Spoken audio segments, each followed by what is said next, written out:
Lot of people say, how to avoid heart attack, doctor? You think there's a block in the vessel is a cause of the heart attack? No. Block in the vessel is a good business for me. I can tell you I want to bypass that and take about 5 lakhs from you. But that block has been bypassed by nature or God long ago. Otherwise you would live. Supposing you had 100% block, how can you survive? So as the block appears over a period of years, the collaterals come.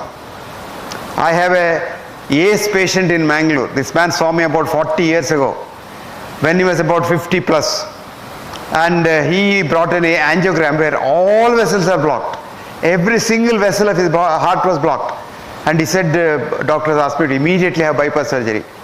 So I looked at the angiogram. Nature had done so much a bypass. His whole heart was so beautifully supplied by blood. So I told him, look, you don't require anything. Nature has done the job. We can only do a cosmetic work on top of it and harm you. So don't worry.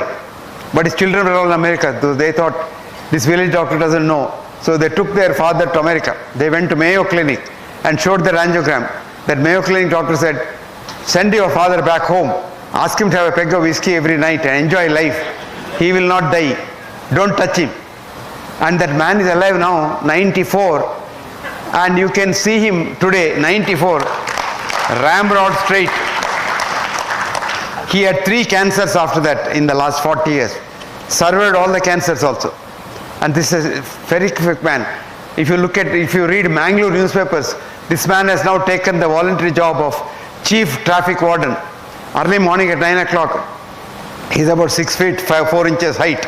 He'll put on that police dress and come and stand in Hampalkatta and direct traffic. At the age of 94. And he's so fit and healthy. Why is he healthy? He has a healthy mind. I always say, mind, your heart will be fine. If you don't mind your mind and fill the mind with hatred, jealousy, greed, ego, depression, etc., you will die of a heart attack very soon. The cause of a heart attack is not the block, but a bad mind. It's a bad mind that attracts a clot, and that clot kills. And if you had a block earlier, you probably don't die. If you didn't have a block, if you were very young and didn't have a block at all, if you get a heart attack, you will die instantaneously on the spot. That's called sudden death syndrome, which is different from heart attack. Before the heart attack occurs, you are dead. So your heart on postmortem looks normal, but you may have died of a heart attack because the heart is called electric death. And this happens.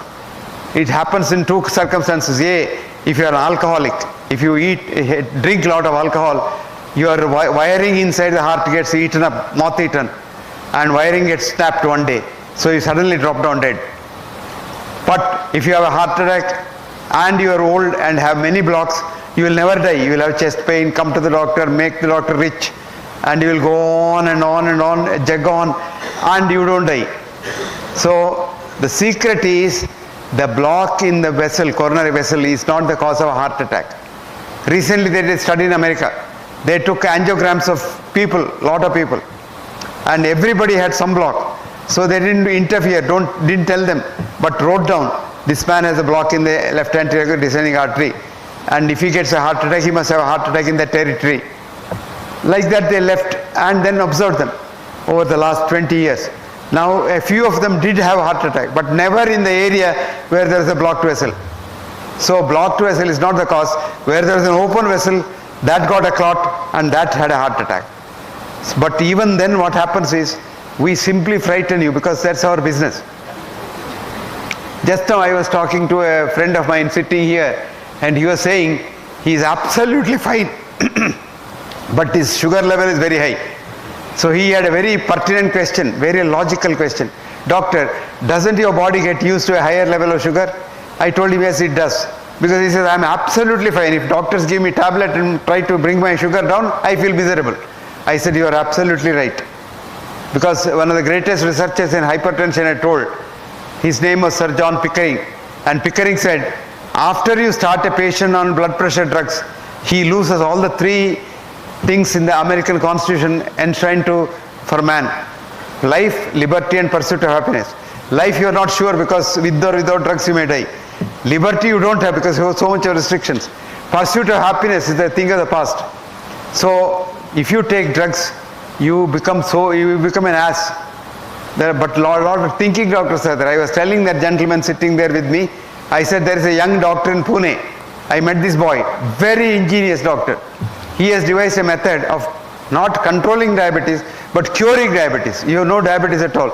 At the end of which he will give you a certificate, cured of diabetes, no treatment needed.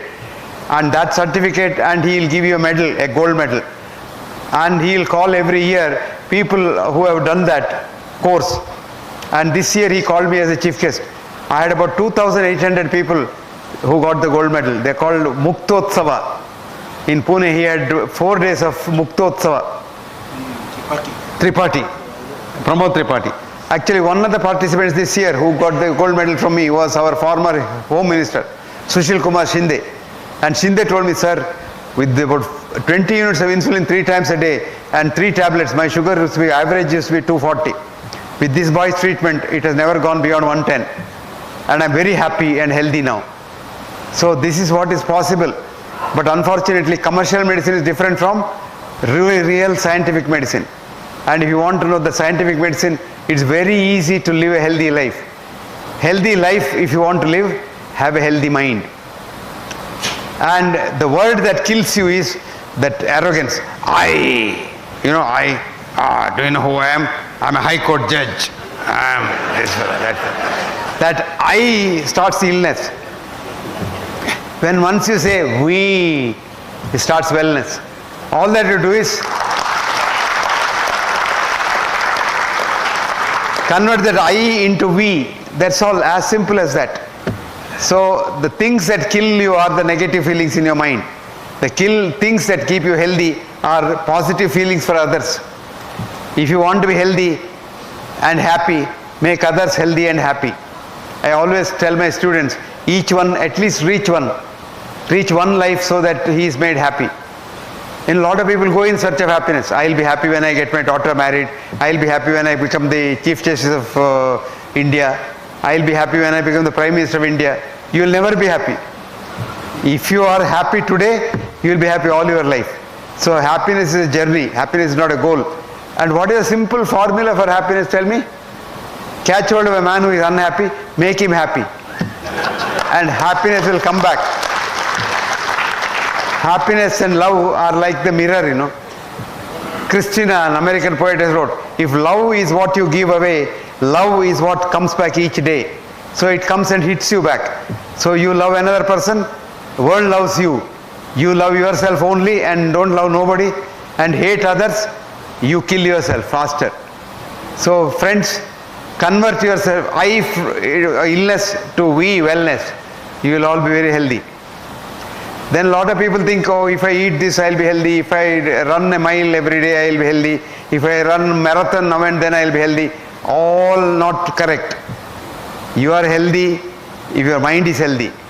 You don't have to even run nothing of the sort. You can eat anything as long as you don't eat when